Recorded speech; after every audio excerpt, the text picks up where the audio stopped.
from the very moment the phone rang that evening. I felt a strange heaviness in the air, the kind that warns you something unpleasant is coming.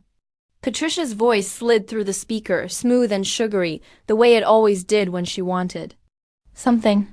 Sorry, but your daughter's medical equipment would make others uncomfortable at Thanksgiving, she said, pretending to be gentle when I knew it was nothing but polished cruelty. You understand, right? We want everything to be perfect this year with the investors coming. I stared across the room at Emma, my sweet 7-year-old, sitting at her tiny table with her legs swinging lightly. She was drawing in that peaceful, focused way of hers, the soft of her portable oxygen concentrator filling the quiet room. That little machine, the one that had kept her fighting since the day she arrived. Too early into this world was now supposedly a burden to Patricia's desperate climb toward social importance. Perfect, I repeated, trying to keep my voice even, though a slow fire had already started burning in my chest. And by perfect, you mean pretending Emma doesn't exist. Don't be dramatic. Olivia, Patricia sighed, as if I were the unreasonable one. Of course we love Emma. It's just that appearances matter. Michael's investors will be there with their families. We can't have them distracted by medical equipment at dinner. I watched Emma add careful swirls of purple to her sketch, her little fingers steady, her dark curls falling over her cheeks. She looked so much like Elizabeth, her great-grandmother, who had passed only 3 months earlier. The same spark in her eyes, the same stubborn little jaw, the same quiet talent. What does James say about this? I asked, thinking of my husband on his latest business trip. James agrees completely, Patricia replied far too quickly. He understands how important this dinner is for the family business. I knew she was lying.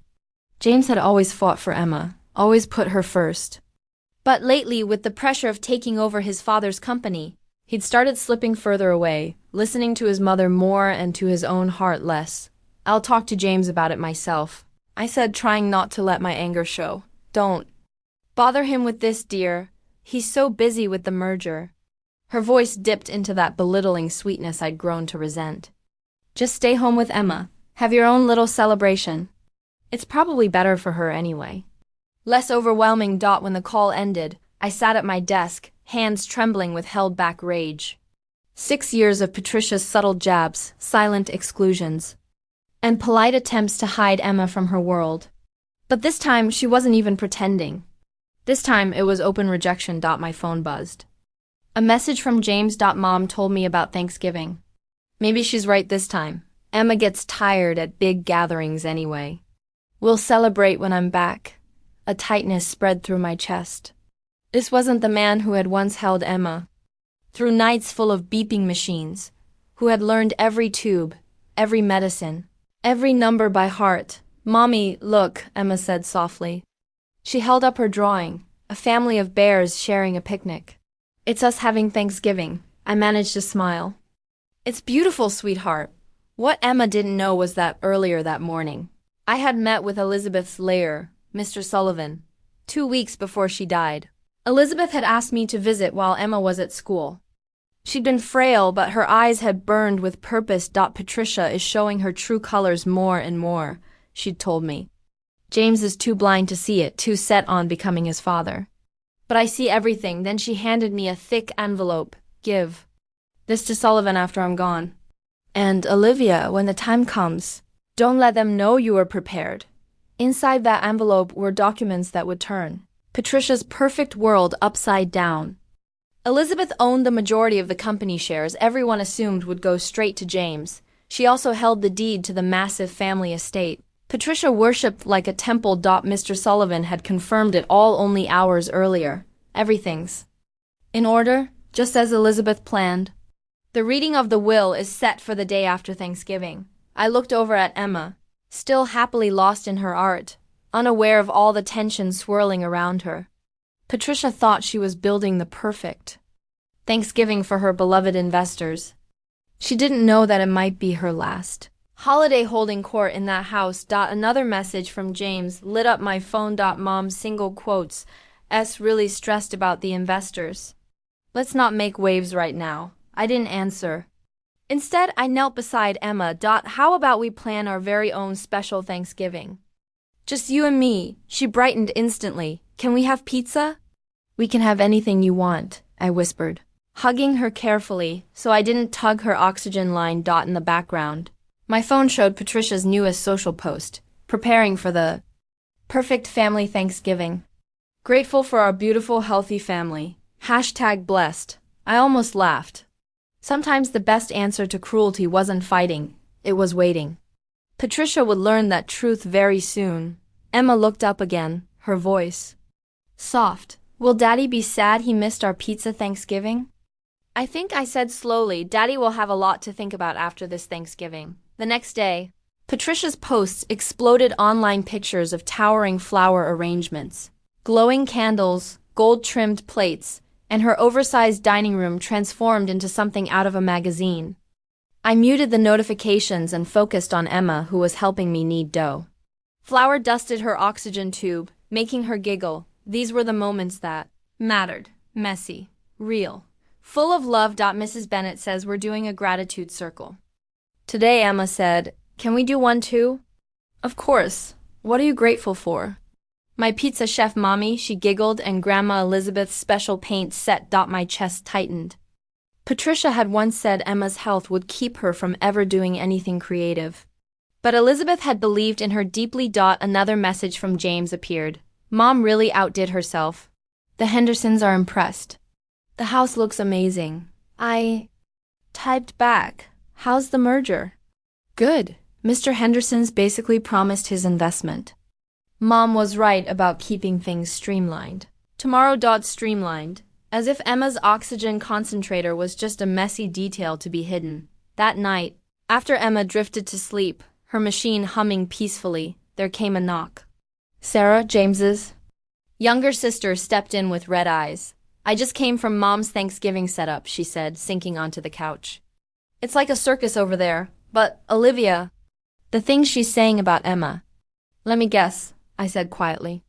She's acting like she doesn't have a granddaughter. Sarah nodded, tears slipping down her cheeks. She told the Hendersons that James has no children.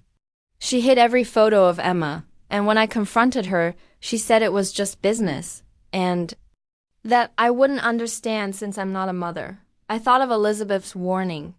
Patricia was finally revealing her true nature. Sarah took a shaky breath. There's something else, Sarah continued. Mom's been bragging about inheriting Elizabeth's shares in the company. She's already promised Mr. Henderson a seat on the board once everything's settled. I kept my face neutral, though inside I was laughing at Patricia's presumption. That's interesting. I can't believe James is going along with this. The brother I grew up with would never people change, I said quietly.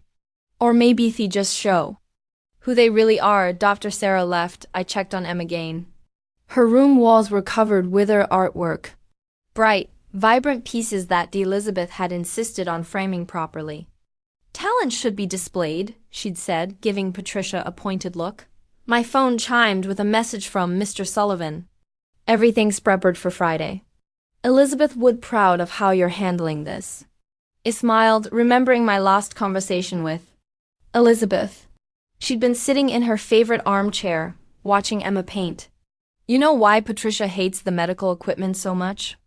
She'd asked. It's not about appearances, it's about control. She can't control Emma's condition, can't make it fit her perfect narrative, and she hates anything she can't control.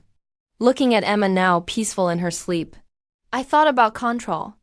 Patricia was certainly in her element, orchestrating her perfect Thanksgiving, positioning her pieces on the social chessboard. She had no idea she was playing a game that had been decided months ago. Another notification up. Patricia's latest post.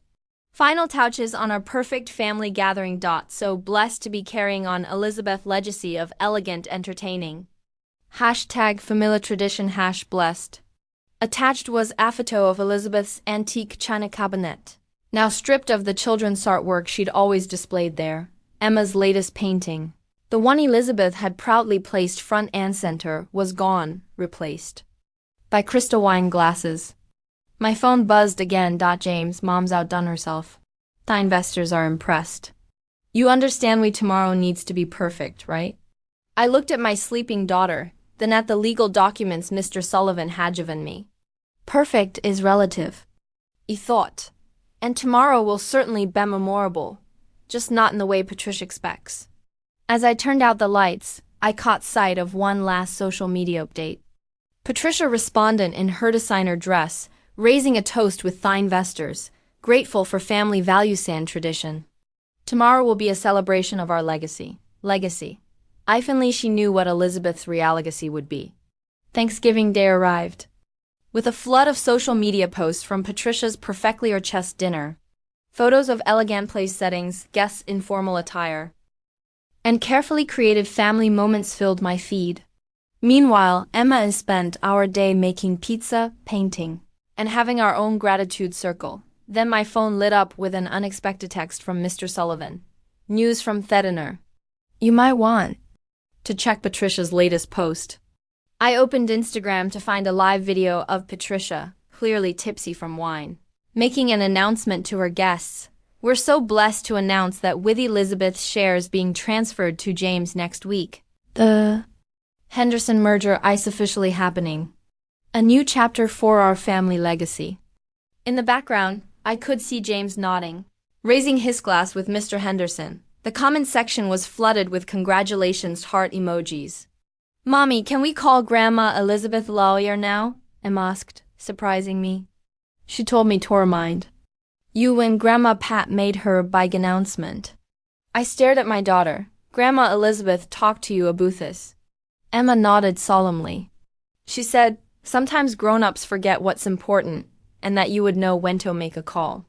Fighting back tears, idealed Mr. Sullivan. Within minutes, Patricia's perfect dinner was interrupted by his arrival at the estate.